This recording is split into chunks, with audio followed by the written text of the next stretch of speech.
ورحمة الله وبركاته.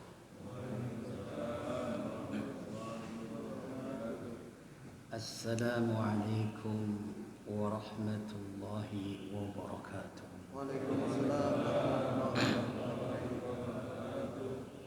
الحمد لله وشكر الله على نعمة الله، لا حول ولا قوة إلا بالله. اللهم صل على نور الأنوار وسير الأصغار ترياق الأغيار ومفتاح الباب اليسار سيدنا محمد المختار وآله الأطهار وأصحابه الأخيار عدد نعم الله وإفضاله.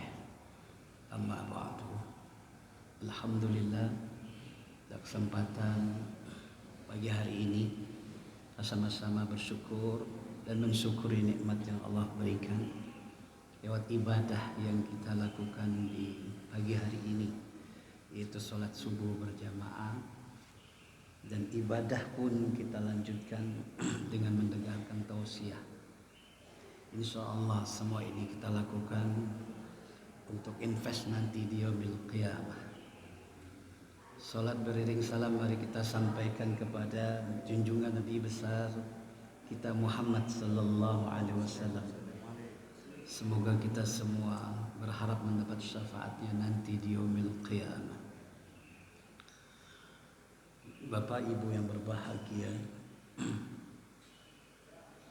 saya akan cerita sedikit mengilustrasikan, menggambarkan tentang karakter serta ketaatan seorang manusia. Dan ini salah satu sahabat Nabi yang bernama Thauban, namanya Thauban. Thauban ini beliau kalau sholat berjamaah selalu berada di pojok sebelah kanan. Selalu ada pojok sebelah kanan. Dan itu di sebelah kanannya pohon kurma. Ya. Di sebelah kirinya ada orang. Nggak mungkin dia ke belakang menengok. Agar fokus beribadah. Tapi kondisi ibadahnya luar biasa. Tapi berlawanan dengan fisiknya. Fisiknya kurus. Sampai Nabi berkata, "Ya Thauban, apa yang terjadi padamu? Kok badan kamu kurus?" Thauban mengatakan, "Ya Rasul, badanku kurus bukan aku tidak ada makanan di rumah. Aku ada makanan. Tapi ya Rasul, kalau di siang hari aku selalu teringat Engkau. Itu yang aku pikirkan. Dan di malam hari aku memikirkan apa di pagi hari, siang hari bertemu dengan Engkau. Dan lebih menyedihkan pada diriku adalah aku tidak nafsu makan. Yang aku pikirkan, apa aku satu surga dengan Engkau ya Rasulullah? Kalau di dunia kan aku bisa bertemu. Tapi kalau di akhirat, Engkau di tingkatan surga yang paling tinggi, aku ini siapa? Itu yang aku pikirkan ya Rasulullah, sampai badanku kurus. Subhanallah. Ini cinta para sahabat dengan Nabi kita Muhammad sallallahu alaihi wasallam. Wujudnya seperti itu. Bagaimana cinta kita kepada Rasulullah sallallahu alaihi wasallam? Apa kita membaca berjanji salawat? Betul. Kita buktikan cinta kita kepada Rasulullah lewat membaca salawat. Yang kedua, bukti cinta kita kepada Rasulullah sallallahu alaihi wasallam yang kita termasuk umatnya, yaitu meninggikan sunnahnya, melaksanakan sunnah yang dimana Rasulullah Sallallahu Alaihi Wasallam melaksanakan itu. Sholat tahajud, lakukan dan laksanakan, itu sunnah Nabi. Bersiwak, sekarang ganti dengan sikat gigi sebelum membaca Quran, sebelum sholat. Banyak sunnah-sunnah Nabi yang harus kita angkat dalam kehidupan kita.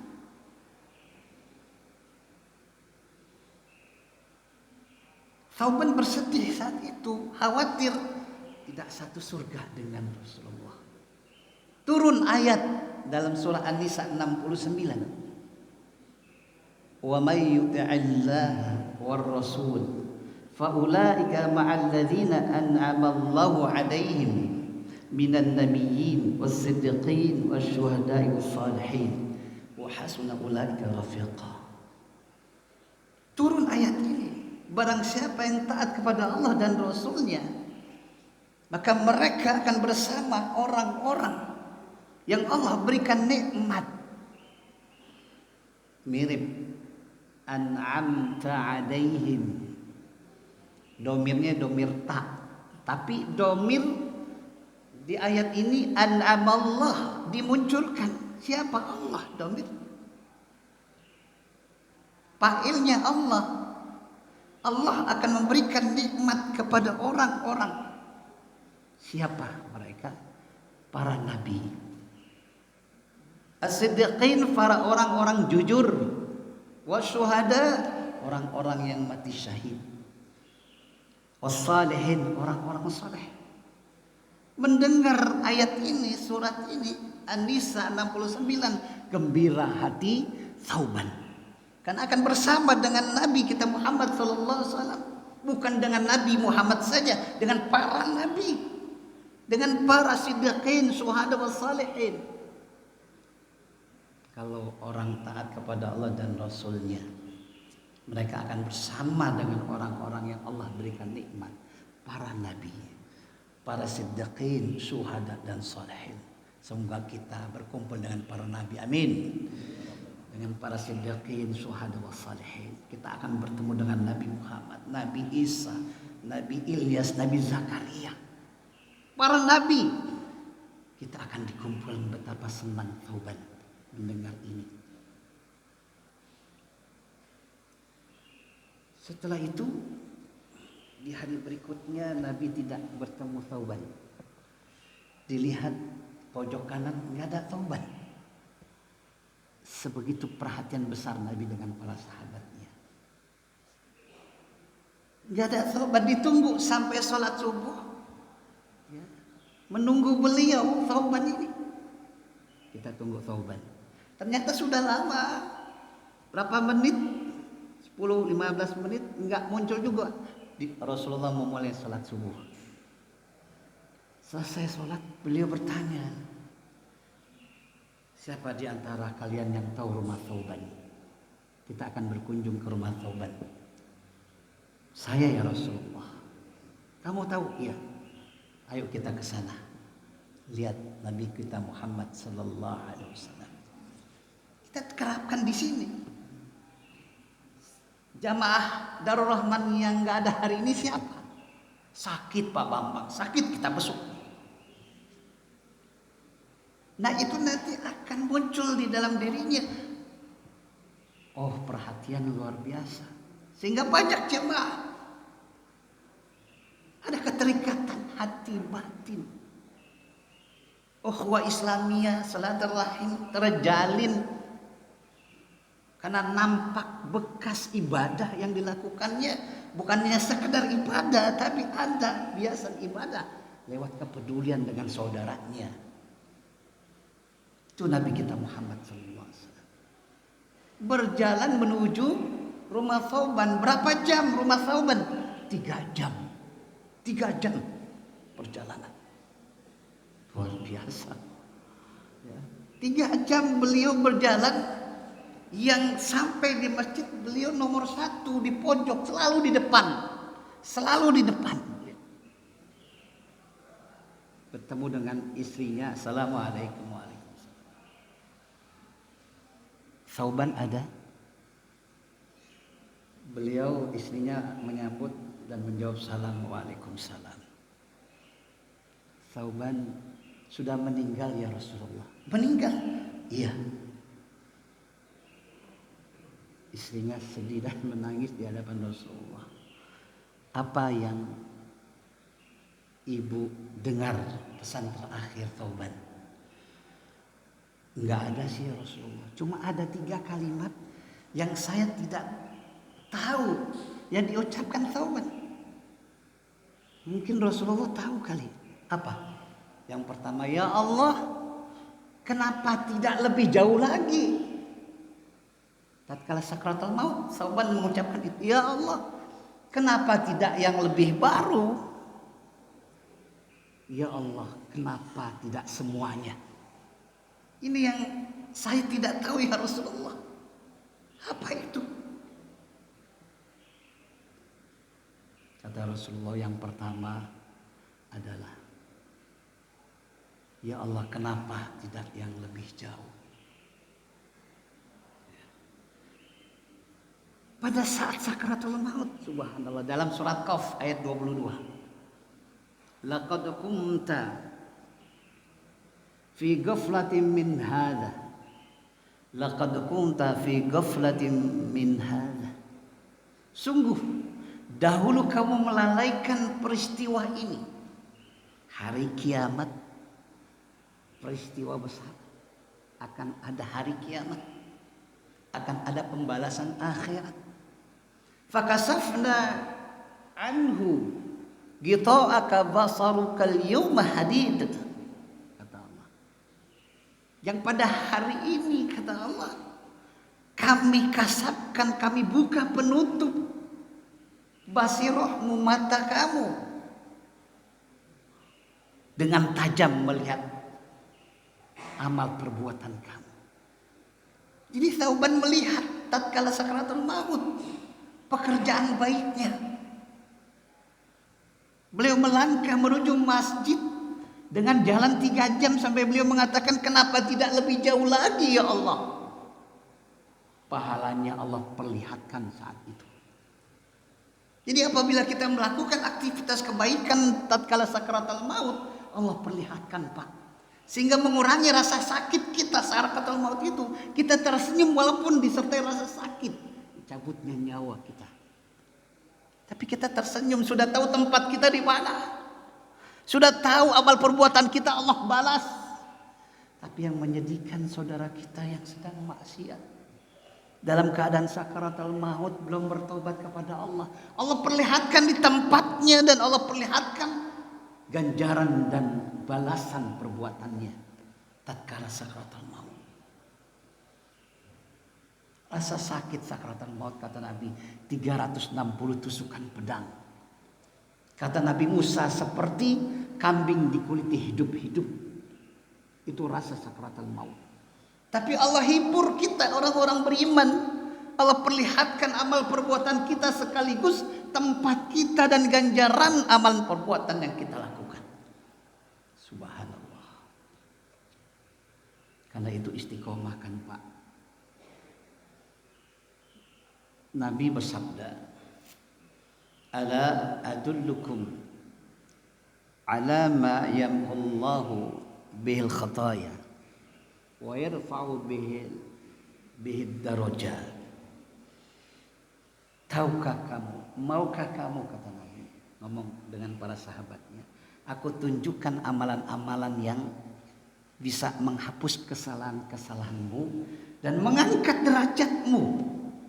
Lihat, menghapus kesalahan-kesalahanmu dan mengangkat derajatmu. Qalu bala ya Rasulullah. Tentu mau dong, kata ya Rasulullah, kata para sahabat. Kata Nabi, isbagul wudu alal makarih. Sempurnakan wudu saat-saat yang tidak kamu sukai. Apa itu? Salat subuh istighfar. Pada kondisi dingin kita bangun, berat mata kita, tapi kita paksakan untuk berwudu. Apalagi kalau kondisinya di di Bogor, di Puncak itu kan airnya dingin banget. Kalau kondisi kita kurang sehat, ya, itu luar biasa perjuangannya. Ya, perjuangannya luar biasa. Itu yang disebut sempurnakan wudhu tatkala kita tidak suka pada saat situasi itu. Yang kedua, wa kasratul khata ilal masajid. Perbanyak melangkah menuju masjid.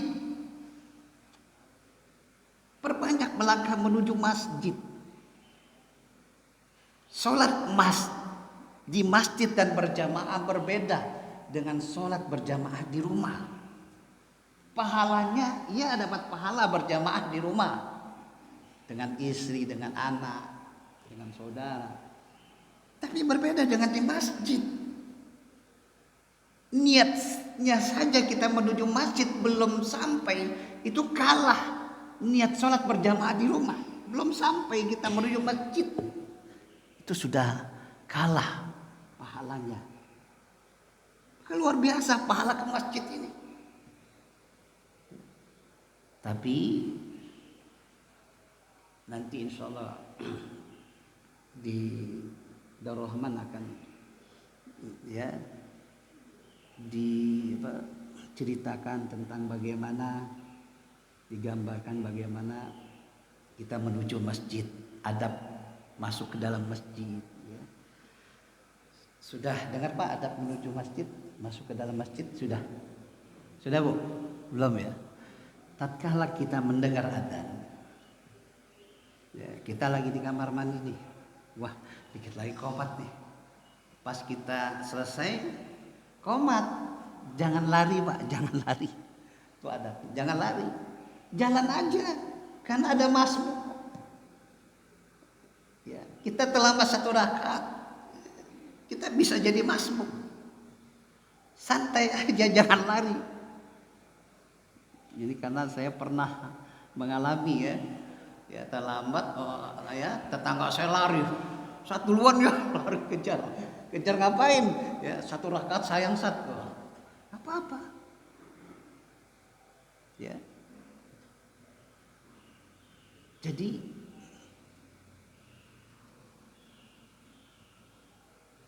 menyempurnakan wudhu, banyak melangkah menuju masjid, Allah hapuskan segala kesalahan dan Allah akan angkat derajat kita.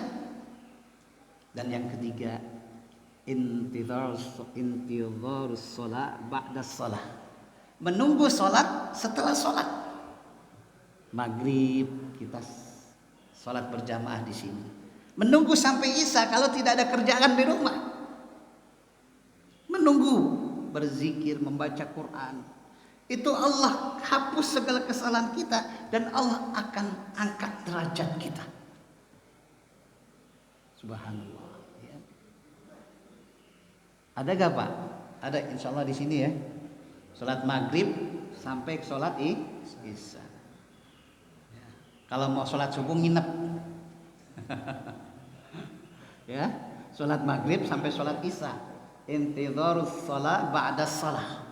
Itu yang akan menghapus segala kesalahan dan mengangkat derajat kita di sisi Allah Subhanahu wa taala. Ya, jadi hadis Nabi pertama menyempurnakan wudu. Kedua, apa tadi Pak? Bu? Memperbanyak langkah menuju masjid. Ketiga, menunggu sholat setelah sholat. Subhanallah. Ya, sahabat Nabi itu senang banget dapat pencerahan begini sampai mereka meningkatkan kualitas ibadah. Pun kita demikian seperti itu, insya Allah. Yang kedua, apa ucapan Thauban? Kenapa tidak yang lebih baru lagi ya Allah? Kenapa tidak yang baru ya Allah? Nabi menerjemahkan, Thauban waktu ingin menuju masjid, jauh perjalanannya, beliau waktu itu memakai 2 jubah karena musim dingin. 2 jubah. Jubah yang di dalam jubah yang bagus, yang di luar kumuh, jubahnya udah lusuh. Ya. Di perjalanan beliau ketemu dengan seseorang yang kedinginan. Ya, ini ada empati, solidaritas. Ya, nggak cuek sama orang. Ya, ada rasa kasihan. Dia buka bajunya, yang di depan itu dikasih sama pada orang yang kedinginan itu. Nah disitulah dia nyesal sakaratul mautnya. Allah perlihatkan, kenapa tidak yang baru ya Allah yang aku kasih, pahalanya lebih besar. Kenapa tidak yang lebih baru ya Allah? Nah ini pembelajaran bagi kita bahwa seseorang yang beriman kepada Allah Subhanahu wa taala dan aktivitas ibadah dia lakukan itu seharusnya ada empati, solidaritas dalam diri kita. Artinya hilang, maaf, punya sifat kikir, bakhil itu hilang. Kalau orang yang sudah dekat sama Allah, mereka itu tidak punya sifat kikir dan bakhil, apalagi nggak peduli dengan manusia. Itu hilang. Para sahabat rata-rata seperti itu. Sahabat rata-rata seperti itu. Ada kepedulian, empati, solidaritas. Sehingga Abu Tolha, ada sahabat Abu Tolha namanya, beliau sahabat Ansor. Beliau orang kaya di Madinah. Orang kaya di Madinah. Mendengar surat turun, kalau nggak salah Ali Imran ayat lan tanalul birra hatta tunfiqu mimma tuhibbun. Bunyinya seperti itu. Tidak akan sampai kebajikan kepada kalian sehingga kalian menginfakkan harta yang kalian cintai. Harta yang kalian cintai diinfakkan sampai kebun yang dia cintai, kebun yang bernama Bayruha. Bayruha itu kebun milik Abu Tolha. Tanah lapang luas tapi indah. Ada mata air di sana sampai Rasul masuk ke dalamnya. Itu diinfakkan, disodakaukan untuk kaum muslimin. Itu infak terbaik. Abu Tolha lakukan. Subhanallah ya. Jadi ada empati, ada kepedulian. Asar dan dampak ibadah itu membias dalam perilaku kehidupan. Seharusnya begitu.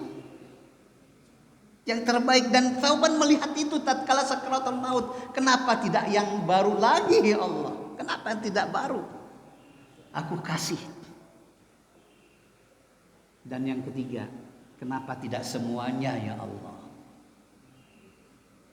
Rasulullah bilang Thauban ini gemar berinfak sedekah. Suatu ketika beliau lagi makan roti dan minum susu, ada pengemis. Memang di rumahnya cuma itu. Beliau belum sarapan ya. Beliau potek, ada pengemis dipotek tuh roti, dikasih pengemis satu, dikasih. Kenapa tidak semuanya ya Allah? Tuh Allah kasih gambaran. Kalau semua begini nih. Kenapa tidak semuanya ya Allah? Ya. Ini ilustrasi sahabat Nabi yang bernama Thauban. Kita ambil pelajarannya. Betapa Allah Subhanahu wa taala sayang dan cinta kepada hamba-hambanya. Di akhir hayat kita, sakaratul maut, Allah perlihatkan tempat kita, amal perbuatan kita.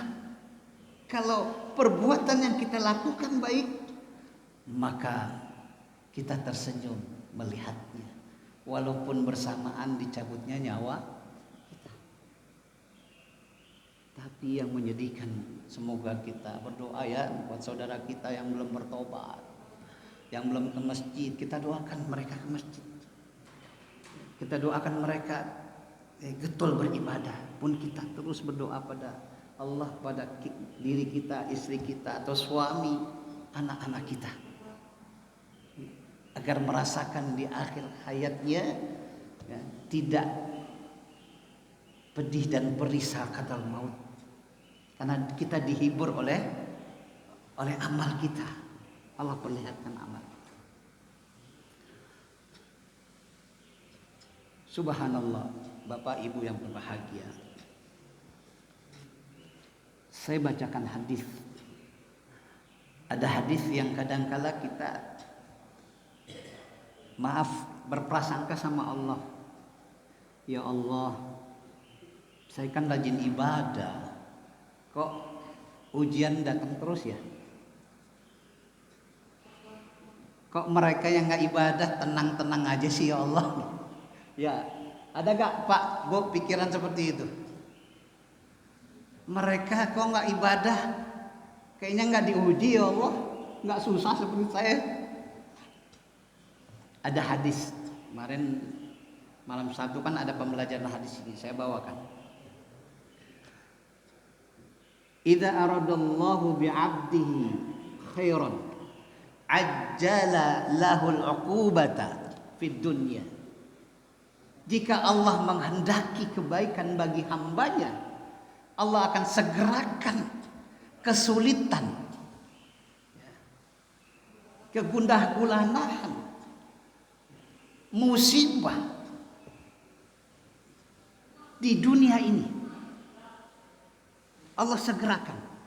Allah tidak mau nanti jadi beban di akhirat untuk hambanya yang Allah cintai. Allah kasih sakit, Allah habiskan hartanya lewat ujian, Allah meninggalkan orang-orang yang dicintainya pada kondisi baik. Kenapa? Al-insanu la yakhlu min khata'in wa ma'siyatin. Manusia itu tidak sunyi dari kesalahan, maksiat, dan kelalaian dalam kewajiban, fil wajib. Maka tatkala kesalahan ada dalam diri kita, maka Allah berikan kita sakit, kesulitan, kesusahan itu yang akan menghapus dosa kita. Sampai ada hadis tatkala seorang hamba tertusuk duri dan dia ridho, tidak mengeluh kepada Allah, sabar dengan sakitnya, Allah akan angkat dosanya, Allah habiskan dosanya. Ya, ya Pak ya, seperti itu. Tetapi kata Allah, wa idza aradallahu bi'abdihi syarra amsaka anhu bidzanbi hatta yuwafiya bi yaumal qiyamah. Jika Allah menghendaki seorang hamba keburukan, jika Allah menghendaki keburukan pada seorang hamba, maka Allah biarkan dosanya di dunia ini. Allah tidak berikan kesulitan. Hatta yuwafiya bihi yaumal qiyamah, sampai Allah tumpuk, Allah penuhi, sempurnakan siksanya di yaumil qiyamah. Ada istilah istidraj, tahu? Istidraj. Dia nggak sholat tapi makmur ya. Dia padahal wah maksiat deh tapi makmur. Itu istidraj. Allah sudah kasih peringatan tapi nggak mau ngeh. Allah tutup mata, telinganya, hatinya dari hidayah. Itu yang kita khawatirkan Pak. Makanya orang beriman itu sensitif dengan dosa. Tatkala dia berdosa, salah, dia istighfar dan bertobat. Dan ada sarana untuk menghapus segala itu. Wa atbi'is sayyi'atal hasanata tamhuha. Dan mengiringi perbuatan buruk dengan perbuatan baik, sehingga perbuatan baik menghapus perbuatan buruk. Nah, seperti ini nih Pak. Sholat subuh semalam, maaf, ngumpul sama teman ngomongin orang, habis orang diomong-omongin, Ya. Paginya kita malamnya berwudu, terontok dosa kita. Dosa. Tapi yang jadi masalah, dosa sama manusia itu masalah, Pak. Kita harus minta maaf sama orang yang kita gibahi. Ya, kalau kita bertobat seperti itu, sama manusia berat dosanya. Kalau sama Allah kita berbuat dosa, bangun tengah malam selesai. Tapi kalau kita menzolimi manusia, kita harus minta maaf sama manusia itu. Itu yang berat, dosa kepada manusia. Maka hablum minallah, hablum minanas harus sejalan, seimbang. Jangan sampai berat di hablum minallah, hablum minanas kita cacat, jangan sampai. Ya. Ada lagi rahasia. Nanti orang-orang kaya itu hisabnya lama. Karena dia akan ditanya hartanya dari mana. Mendengar ini Abdurrahman bin Auf nggak mau jadi orang kaya. Sampai Abdurrahman bin Auf menginfakkan seluruh hartanya, ingin jadi miskin. Tapi Allah berikan kekayaan lagi. Nah, suatu ketika di Madinah, ya, petani kurma itu mengalami panen yang buruk. Semua kurma busuk. Semua kurma busuk. Petani di Madinah kan mengalami kerugian. Nah, Abdurrahman bin Auf dengar ini. Oh, kesempatan untuk saya. Saya akan habiskan harta saya, dijual semuanya. Hartanya semuanya ya, dihabiskan untuk membeli kurma yang busuk. Jadi kurma yang busuk diambil semua, sehingga hartanya habis saat itu. Abdurrahman bin Auf sampai dia mengatakan, alhamdulillah ya Allah, hartaku sudah habis. Ternyata apa yang terjadi, Pak? Di Yaman ada penyakit yang tidak bisa diobati kecuali dengan kurma busuk. Kecuali dengan kurma busuk. Dan pemimpinnya bilang, saya akan beli 10 kali lipat harga dari kurma. Mereka Yaman ke Madinah mendengar berita ini, orang Madinah bilang Abdurrahman bin Auf punya kurma busuk banyak. Dibeli, jadi kaya lagi dia. Jadi Allah kalau sudah berkehendak seseorang hamba kaya, ya kaya. Kenapa? Karena menginfakkan hartanya di jalan Allah. Bapak dengar gak kisah cerita dua orang suami istri ya, mau minta kaya sama Nabi Musa. Musa, aku ingin kaya, nggak enak jadi orang miskin. Setahun aja, setahun. Musa minta sama Allah, Allah bilang, ya saya kasih waktu setahun. Ternyata setahun berlalu, masih kaya orang ini. Nabi Musa bilang, ya Allah, bukankah orang ini sudah engkau putuskan jadi orang kaya cuma setahun? Allah bilang, saya malu dengan hamba ini. Hamba ini berbagi, maka aku perpanjang kontraknya jadi orang kaya. Ya, subhanallah. Ini rahasia semua yang Allah berikan.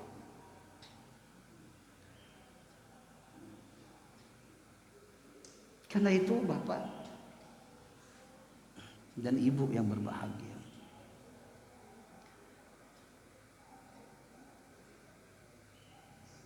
kita sebagai manusia ingin sekali memperbarui keimanan dan akhlak kita lewat ibadah yang kita lakukan, dan itu harus kita usahakan. Fokus dengan ibadah. Ada kisah cerita seorang anak usianya berapa ya? 11. Ke masjid, rajin ke masjid. Pas pulang dia bilang sama ibunya, Bu, kenapa nak? Saya nggak mau ke masjid lagi, Bu. Kenapa? Di masjid, Bu, ada yang ngomongin orang, ada yang ceritain begini, Bu. Malas, Bu, saya ke masjid. Begini nak, besok kamu bawa gelas, isi gelas itu dengan air penuh. dan kamu putarin masjid itu, fokus jangan sampai gelas itu air itu tumpah. Anak itu kan fokus ke gelas itu, ya. Agar nggak tumpah diliatin terus tuh gelas. Sudah nak, sudah bu, gimana? Kamu tumpah gak? Enggak bu. Kamu ngelihat apa di sana? Enggak ngelihat apa-apa bu, saya ngelihat cuma gelas doang. Itulah seperti itu. Fokus ibadah, jangan ngelihat orang lain. Jangan sibuk dengan orang lain, jangan sibuk dengan aib orang lain. Aib kita. Karena kita banyak aibnya.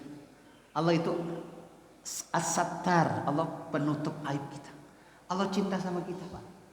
Kalau Allah buka aib, Bapak mungkin kamu dengerin saya ceramah kali. Allah tutup aib saya, keburukan saya. Maka jangan sampai dibuka aib itu. Ini Allah sudah tutup, dia ngomong, kemarin saya begini nih. Padahal sudah Allah tutup, dia yang buka aibnya. Ya. Luar biasa cinta dan sayangnya Allah sama kita. Tanamkan itu dalam kehidupan kita. Sampai jam berapa? Selesai ya? Ya mungkin itu saja yang dapat saya sampaikan. Semoga bermanfaat. Ada yang mau bertanya silakan.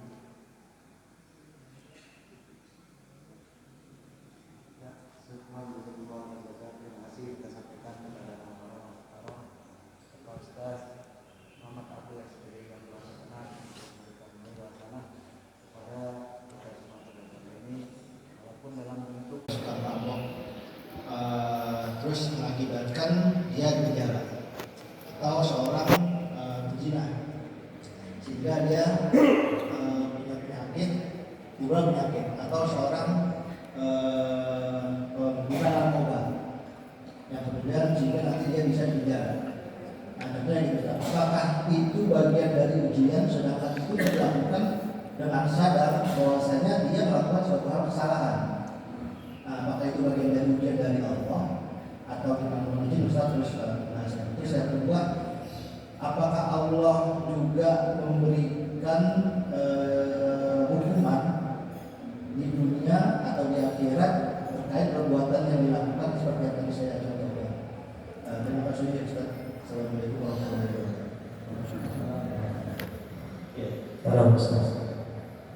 ومن يعمل مثقال ذرة خيرا يره ومن يعمل مثقال ذرة شرا يره. Dan siapa yang mengerjakan pekerjaan satu biji darah, ulama mengatakan seperti anak semut kecil, maka Allah akan membalas kebaikan. Apabila melakukan keburukan seperti anak semut kecil, Allah akan balas. Artinya di dunia ini ada konsekuensi iman kita kepada Allah kan ibadah. Oh saya beriman sama Allah, sholat Pak? Enggak, itu bukan konsekuensi. Kita punya konsekuensi. Kita tanam yang baik, tanam yang buruk, dia dapat yang buruk. Itu konsekuensi. Merampok mandan yang bunuh, di penjara konsekuensi. Dan itu pilihan. Allah kasih pilihan tamyiz, dan kalau balik manusia sudah ada tamyiz, mana yang baik, mana yang Allah tidak mendolimi hambanya. Hambanya sajalah yang gak bisa memilih, gak bisa memanage dirinya, nafsunya, jika dia melakukan berbuat dosa sama Allah. Pun itu pun Allah maha luas pengampunannya, luas pengampunannya. Kecuali kalau nyawa sudah digorok, kita tidak diterima tahu. Apa dengar hadis 99 orang dibunuh sama anak muda itu 99 orang datang sama orang ngerti gimana taubat bisa taubat nggak bisa diterima taubat Anda, dibunuh lagi jadi 100. Ditobat lagi biar ada ulama bilang diterima, tapi kamu meninggalkan perbuatan ini. Dia bertobat sama Allah menuju tempat yang baik, diterima sama Allah sebelum sampai dia meninggal dunia. Diukur mana yang lebih dekat, ternyata yang lebih dekat tempat yang dulu di bawah. Masuk surga. Sampai Jibril mengatakan kepada Rasulullah, ya Rasulullah, waktu Fir'aun tenggelam, dia ingin mengucapkan keagungan Allah, ingin bertobat. Aku kasar, kata Jibril. Aku ambil tanah, aku sempulkan mulutnya. Karena kalau dia sedikit mengucapkan itu, Allah terima tobatnya. Kenapa? Karena Fir'aun sudah terlalu menganggap diri sebagai Anda Rabbul A'la, saya Tuhan yang paling tinggi. Jibril kesal kan? Itu hanya kalau nggak disuppel dia akan bertobat sama Allah. Allah terima tobat. Walaupun seorang hamba berbuat dosa di malam hari, dia minta ampun bagi hari Allah terima. Walaupun dosanya serba langit dan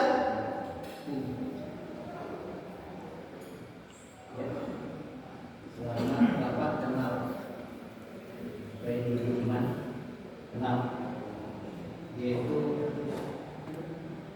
narkoba bukan sekilo 2 kilo bertonton, tapi di akhir hayatnya dia bertobat sama Allah.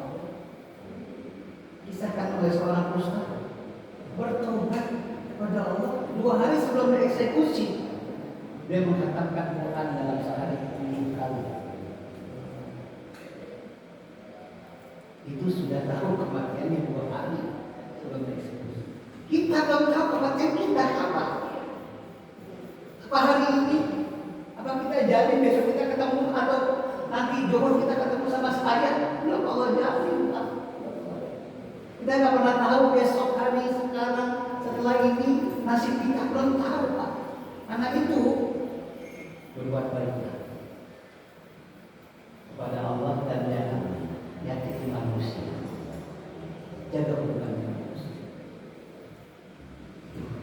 Sehingga kita nanti Allah akan ampuni segala dosa. Jadi kalau dia bertobat sama Allah di penjara, pezina bertobat sama Allah, dia akan dimasukkan ke dalam surga selama dia bertobat.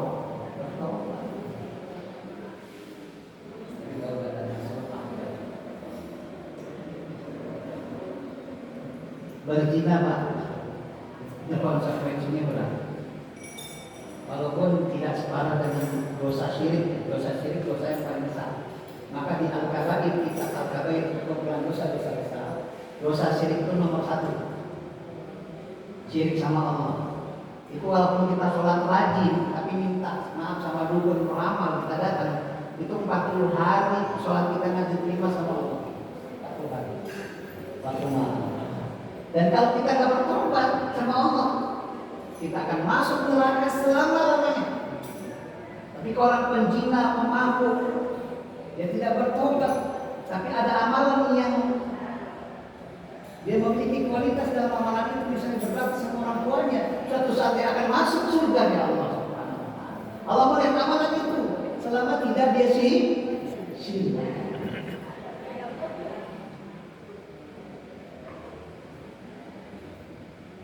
Inna Allah la yaghfiru an yushraka bihi wa yaghfiru ma duna dzalika liman yasha. Allah tidak mengampuni dosa syirik, dan Allah mengampuni selain dosa syirik.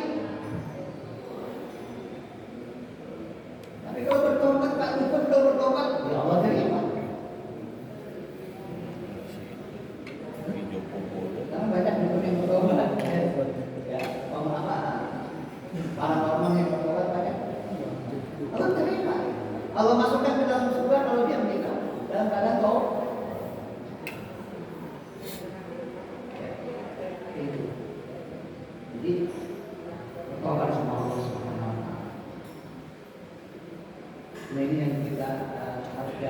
jangan sampai kita menduakan Allah. Allah sama teman. Allah sama dia. Jangan sampai kita minta tolong sama Allah, minta tolong juga sama manusia. Ya. Jadi konsekuensi ada di dunia dan di akhirat.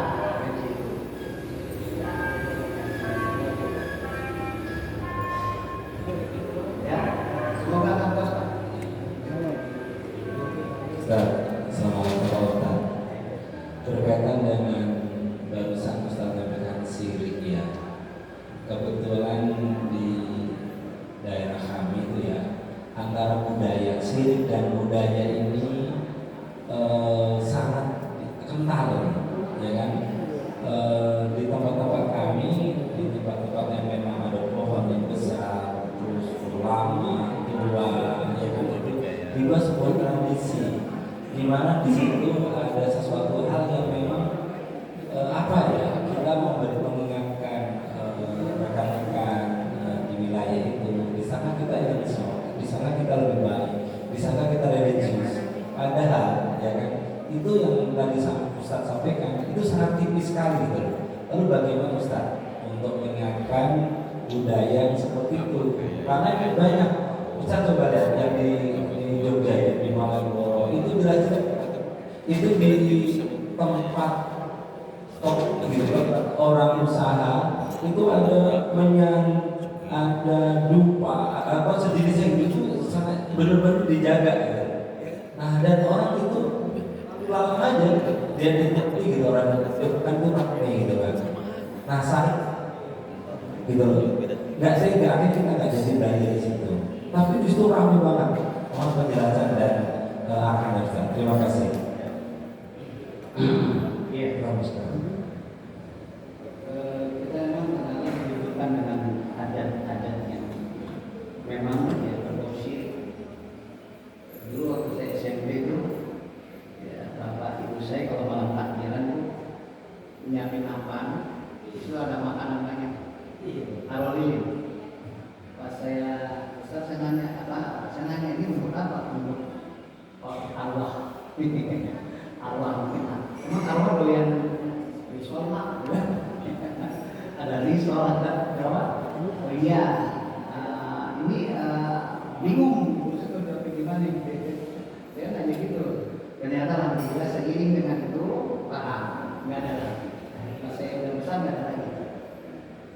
Dan itu perlu waktu. Jadi kalau misalnya kita beramal ma'ruf nahi munkar, itu Nabi pernah bersama dengan sahabat. Masjid Nabi bukan begini dulu, nggak ada marmer, ya, kayak tanah ya. Cuma dia dengan bapak kurma. Ada orang Badui masuk kencing, bapak dia kencing. Sahabat berkata, ya, mau ditarik kata Nabi, jangan, selesaikan lu kencing. Lihat Nabi. Nabi nggak langsung menghakimi orang Badui itu, nggak dipukul. Ternyata ada hikmahnya. Kalau kita langsung mencegah, itu dia lari kemana-mana tuh. Kedua, jangan menimbulkan masalah baru. Kalau kita mencegah yang hak, mencegah yang batil, yang munkar jangan yang bisa menimbulkan sesuatu yang baru. Dan itu perlu kita intenskan. Nabi itu berdakwah di Mekah berapa tahun? 10 tahun. Kebiasaan-kebiasaan orang Mekah itu, dan mereka tahu Nabi itu jujur. Mereka tidak menyerang pribadi Nabi. Tidak. Mereka Abu Jahal, Abu Lahab itu paham Nabi itu orang jujur, orang baik. Kenapa mereka membenci Nabi? Yang mereka benci syariat yang dia bawa, yang merubah kebiasaan mereka, minum minuman keras, berjudi, menyembah berhala. Itu yang membuat mereka tidak suka sama Nabi seperti itu. Sebenarnya mereka itu kalau punya barang yang mereka titipkan kepada siapa? Kepada Nabi. Karena Nabi orang jujur. Tapi kalau Nabi dapat wahyu, mereka sudah disuruh oleh risalah saat ini meninggalkan sesuatu yang berbau syirik, mereka marah. Nabi yang disembah. Karena Nabi membawa risalah itu, bukan pribadinya. Nabi yang mereka tidak akui sebagai Nabi yang alat, yang buruk tidak. Alat yang baik beliau, Al-Amin. Bahkan Abu Lahab dan mengucapkan Al-Amin. Tapi proses sulit Pak, kalau menghilangkan kebiasaan orang sulit. Taruhlah istri, Pak, berhenti kalau apa Pak? Sehari rokok 2 bungkus, sayang kan Pak, duit dibakar. Apa langsung berhenti? Agak. Berat. Sebulan pun tidak. Walaupun bawel terus tidak. Proses. Yang penting terus menerus ingatkan. Tapi jangan ekstrim mengingatkan. Jangan kafir ente, masuk neraka ente. Itu bahaya Pak. Kalau kita sudah menjas kafir kepada saudara kita, nanti akan berbalik. Kafir itu sama kita. Jangan. Doakan saja.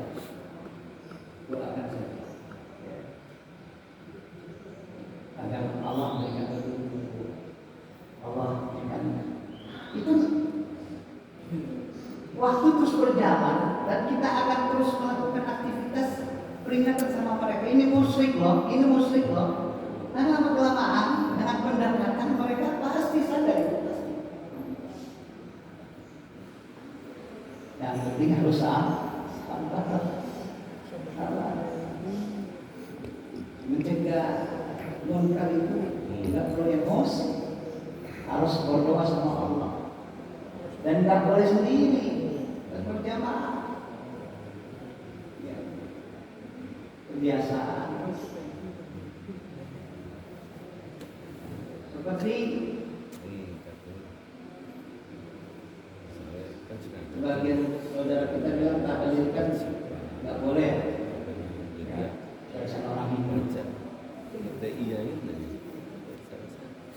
Tapi banyak ulama yang bilang membolehkan tahlil. Kenapa? Karena ada sesuatu yang baik di dalamnya. Tahlil, apa sih tahlil? Al-lalai tahlilu. Kalimat tahlilan, la ilaha illallah ada di dalamnya. Tinggal dipoles setelah orang meninggal. Jangan dipersulit mereka. Oh maaf ya, hari ketiga Ibu siapkan amplop berapa? 50 orang. Satu amplopnya berapa? 10.000. Sama ustadznya beda. Bu ya, berapa ustadznya? 200. Pusing. Nah itu yang nggak boleh. Tapi kalau dia ikhlas dan punya uang, boleh. Dan tidak haram kita makan orang yang meninggal, tidak haram.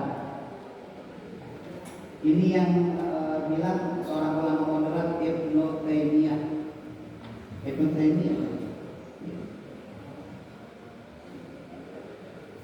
Bahkan Imam Syafi'i sendiri mengatakan kalau orang meninggal bacain Yasin itu nggak sampai ke kuburan. Imam Syafi'i ngomong.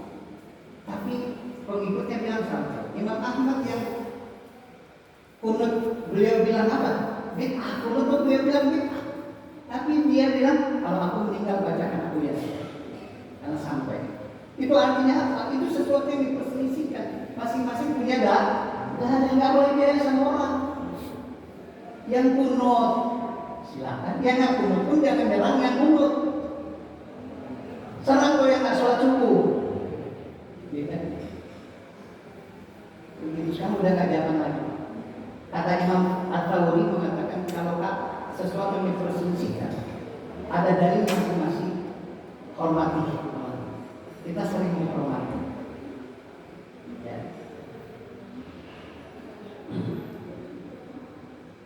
Pernah saya kan datang tahlil ya, mimpin.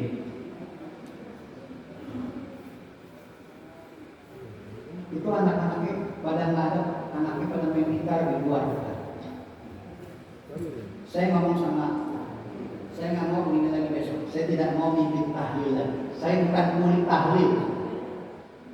Ibu anak-anaknya pada kemana? Depan panggil kemana? Justru mereka yang doa mereka diijabah langsung mendoakan orang tuanya. Jangan saya. Kita ini cuma doakan. Walaupun Yang bagus itu keluarganya, anaknya mendoakan orang tuanya, nanti itu dijaga sama Allah. Saya bukan bukti tahlil. Ya. Jadi kumpulkan anak-anaknya, baca tahlil di dalam. Jangan kita disuruh tahlil. Ya. Anak-anak di luar ngobrol bercanda, ya. Itu yang harus kita kritisi. Ya. Jadi adat di Indonesia nggak bisa kita rubah sama dakwah kita. Seperti Rasul merubah kondisi kota Mekah 10 tahun loh beliau berdakwah di Mekah 10 tahun. Beliau dengan sabar, ya, penuh dengan pengorbanan dan sebagainya. Ya, itu ya Pak ya. Ya, semoga masa depan. Terus nanti di kampungnya masih banyak pohon-pohon besar. Pohon ada masih banyak. Tapi jangan merusak lingkungan dari pohonnya. Ya, atas pertanyaan tadi juga dapat dari Ustaz. Jadi waktu sudah lewat, jadi sebenarnya dari kami ini kan sudah menunjukkan pukul 6:08. Kita akhiri dengan harapan mudah-mudahan di Ahad yang akan datang kita masih dipertemukan oleh Allah Subhanahu wa Ta'ala dan hari kekuatan yang itu kita tutup dengan bacaan doa Subhanallahumma wa bihamdika asyhadu an la ilaha illa anta astaghfiruka wa atubu ilaik. Al-Fatihah. Bismillahirrahmanirrahim. Rabbana ya karim. Rabbana ya rahman. Rabbana ya rahim. Rahmatika ya arhamar rahimin. Allahumma sabbitna bil iman. Allahumma sabbitna bil islam. Allahumma sabbitna bil sabr. Allahumma sabbitna bil tauhid. Allahumma sabbitna bil ma'rifah. Allahumma sabbitna bil istiqamah. Allahumma sabbitna bil husnul khatimah min darid dunya ila daril akhirah. Allahumma nawwir qulubana fi nuril hidayah wa nuril iman wa nuril islam wa nuril ihsan. Allahumma kembali khatimah sa'adah wa ja'alna minal ladzina lahum husna wa ziyadah. Da'wahum fiha subhanakallahumma wa tahiyyatuhum fiha salam.